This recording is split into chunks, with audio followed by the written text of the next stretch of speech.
En ce 7 juin 2009, des familles du diocèse de Québec se rassemblent ici au Montmartre canadien pour le festival Foi et Famille. Dans la grâce du Congrès eucharistique, elles désirent être missionnaires pour la vie du monde. Alors Chantal, comment est venue l'idée d'un festival comme celui qu'on vit aujourd'hui? L'idée est venue que finalement on se disait il n'y a pas beaucoup de rassemblements pour des familles, il y a des JMJ, des rassemblements pour les ados, mais il n'y a rien pour les familles. Puis on s'est dit ça serait bon de rassembler les familles. Pour raconter le début du festival, c'est que on voyait qu'il y avait différents groupes qui se rassemblaient, puis on disait les familles eux autres sont pas rassemblées. Alors il y a un couple d'amis avec qui on en parlait. Puis, la madame Sylvie est un petit peu plus fonceuse. Puis on se disait, si j'avais assez de... Nous, on se disait, si on avait assez de guts, de courage, on écrirait au cardinal, on dirait, rassemblez les familles, on va vous aider. Elle dit, pourquoi tu le fais pas? Finalement, on l'a fait. On a eu une réponse positive peut-être 2 semaines après. Puis, depuis ce temps-là, le festival existe. Puis, on sent le soutien aussi du cardinal puis de nos évêques dans cet événement-là.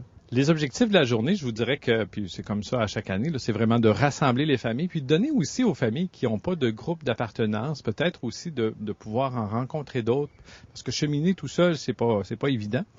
Puis ça permet aussi aux enfants d'avoir un réseau aussi, ou un groupe avec lequel ils peuvent se brancher, s'ils le désirent évidemment. On veut que à chaque année, on veut que ça soit une journée ressourçante, mais festive en même temps, pas lourde, agréable, puis permettre les rencontres, les échanges entre nous. L'Évangile du Semeur accompagne les démarches proposées aujourd'hui en famille. Monseigneur Gilles Lemay se présente même sous les habits d'un cultivateur pour nous partager son expérience familiale et aussi sa vision de l'importance de la parole de Dieu au cœur de nos familles. Dieu notre Père, c'est lui le propriétaire de la terre. Il est propriétaire. Et puis, de l'amour, il est amour. Alors il s'aime partout. Pouvez-vous nous dire un mot sur la place de la famille au cœur de notre Église? La place de la famille, c'est que la famille, c'est le noyau qui nous fait naître. C'est le noyau d'amour qui nous fait naître. C'est le noyau qui nous fait grandir, qui nous voit grandir, nous épanouir. La famille, c'est la première école. Je pense que tout le monde va à l'école. Personne s'en sauve, de pas aller à l'école. Tellement important, je dirais, apprendre, se développer notre intelligence, apprendre des connaissances. La famille, c'est la première école. C'est l'école de la vie. C'est l'école où on apprend à aimer, à partir de ce qu'on voit, de ce qui se passe, de ce qu'on observe de nos parents, de la façon dont les parents se donnent à leurs propres enfants, les accompagnent, les aident à se découvrir eux autres mêmes, les encouragent, les appuient. Puis les reprennent aussi quand c'est pas bien. On vient de parler des différentes sortes de terres ici, là. Il y a des terrains où il y a de la pierre. Si on n'enlève pas les pierres, la semence sera pas aussi bonne.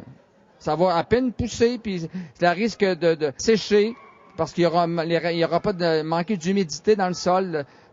Puis s'il y a des épines, c'est la même chose. Alors ça, c'est un peu le rôle des parents. Quand les enfants sont tout petits, d'indiquer ce qui est pas correct, de les reprendre avec amour, toujours avec amour, mais vraiment le faire, mettre des limites, apprendre à mettre des limites. Donc la famille, c'est pour moi ça, c'est la première école d'amour. Puis entre frères et sœurs aussi, on apprend à aimer en s'acceptant les uns les autres.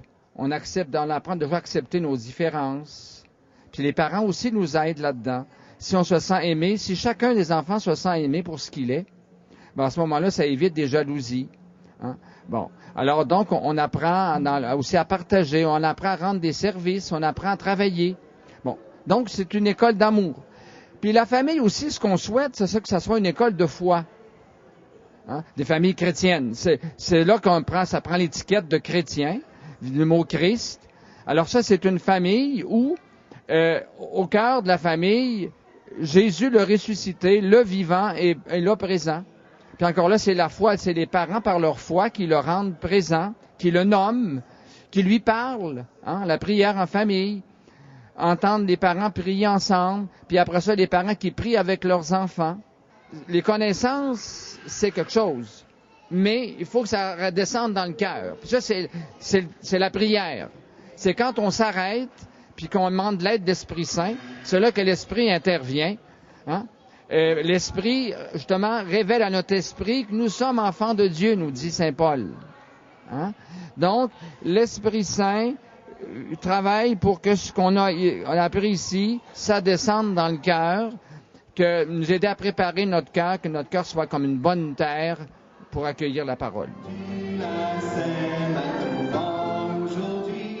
Après une avant-midi bien remplie, les familles se retrouvent pour un pique-nique à l'extérieur. En début d'après-midi, les parents se rassemblent à la chapelle pour vivre une catéchèse en compagnie du cardinal Marc Ouellette. La première chose que fait l'évêque en s'adressant à l'assemblée liturgique, c'est « paix à vous ». Et cette paix, eh bien, c'est la parole de Dieu vivante. La parole de Dieu vivante. Qui a prononcé cette parole? Le Christ ressuscité.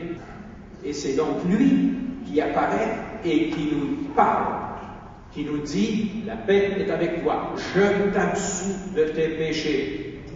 Quand il dit « La paix soit avec toi », il dit « Je t'absous de tes péchés », il dit la même chose.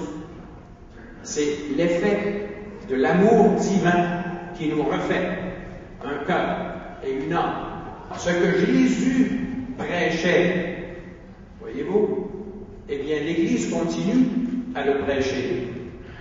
Et le pape nous a rapporté dans son beau livre sur Jésus de Nazareth que le royaume de Dieu, eh bien, est-ce que c'est une meilleure société? Bientôt, on va construire une belle société où tout le monde va être en paix. Est-ce que c'est cela le royaume de Dieu? Peut-être, espérons. Enfin, tant mieux. Mais c'est d'abord lui, le royaume de Dieu. C'est lui, le roi, le Christ. Et celui qui croit en Jésus, eh bien, il entre déjà dans le royaume de Dieu. Il entre en amitié avec celui où l'amour règne. Où l'amour règne. Le royaume de Dieu, c'est là où l'amour règne. Ben, c'est votre famille. C'est votre famille. Peut-être pas toujours parfaite, là, mais là où l'amour règne, l'amour de Jésus, eh bien, le royaume de Dieu est arrivé. Durant ce temps, les enfants sont rassemblés pour vivre une activité spéciale sous le thème de Saint Paul avec le mouvement des brebis de Jésus. Où sont ces disciples de Jésus? Où se cachent-ils? Je dois les éliminer un à un, jusqu'à ce qu'il n'en reste plus un seul. Ce que ces disciples de Jésus proclament est faux. Paul, il était aveugle. Et là, il avait tombé par terre, puis nous, après, dans la cour, on faisait pareil que lui.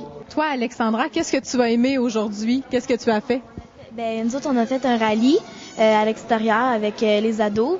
Il fallait qu'on cherche, c'était comme un peu une taille, la tag. Puis il fallait comme qu'on avait des enveloppes, puis il fallait pas qu'on se fasse enlever par des personnes. Fait qu'il y avait un mot dans notre enveloppe, puis il fallait tout qu'on les aide pour les assembler pour savoir la phrase. Puis c'était quoi la phrase? C'est le thème, c'est les missionnaires pour la vie du monde. En janvier 2009 se déroulait à Mexico la rencontre mondiale des familles. Plusieurs familles ici présentes ont participé et nous donnent leur témoignage. Nous, on est une famille qui a participé aussi au voyage au Mexique, la rencontre mondiale de la famille. Et puis avant, c'est sûr que notre famille, disons on croyait, mais la pratique, on mettait vraiment pas en vue la prière en famille le soir. On n'avait pas vraiment fait ça. Puis suite à la rencontre mondiale de la famille, on s'est comme avec les enseignements qu'on a eus. On s'est comme mis en famille, puis on priait le soir, puis c'est comme ça qu'on a montré à notre fils à prier. Un des fruits qu'on a rapporté de la rencontre mondiale des familles à Mexico, c'est de passer vraiment prendre le temps de passer du temps en famille. En fin d'après-midi, rassemblées autour du cardinal et des évêques auxiliaires de Québec, les familles célèbrent l'Eucharistie, le don de Dieu pour la vie du monde. Au terme de l'Eucharistie, les familles se sont approchées pour recevoir la bénédiction de leur évêque. Elles se sont vues remettre des pains de la parole pour être à leur tour missionnaires de cette parole au cœur de notre monde. Alors, Alison, avec ta famille, qu'est-ce que tu es venue vivre aujourd'hui? Mais pour moi, le Festival Foi et Famille, particulièrement, je trouve que c'est un temps de ressourcement qui est riche, qui est vraiment profond, qui nous nourrit toujours, puis on repart toujours avec des cadeaux d'une année à l'autre. Puis, cette année, on est gâtés, là, avec les belles catéchèses qu'on a eues, puis la belle Eucharistie. Pour moi, c'est quelque chose de très profond, puis je pense que mes enfants aussi peuvent en comprendre des bouts, alors on repart tous un peu plus riches. Un moment fort pour toi, ça a été quoi aujourd'hui? Je pense que c'est quand Monseigneur Ouellet a parlé du synode, puis qu'il nous parlait un peu de qui est la parole, puis qui est la parole, et non qu'est-ce que la parole. Puis je pense que c'est vraiment, je repars avec vraiment le désir de me dire, c'est à moi que ça appartient là, de savoir quoi faire avec la parole qui entre dans mon cœur, puis est-ce que je veux être une bonne terre ou non, selon ce qu'il disait, puis approfondir vraiment cette grâce-là de la prière de la parole, puis la vivre aussi dans ma famille. Là. C'est un défi, c'est une mission, mais aussi c'est une grâce. Là. Nous voici au terme de cette belle journée familiale vécue ici au Montmartre canadien avec plus de 400 personnes rassemblées au nom de leur foi pour être des missionnaires pour la vie du monde.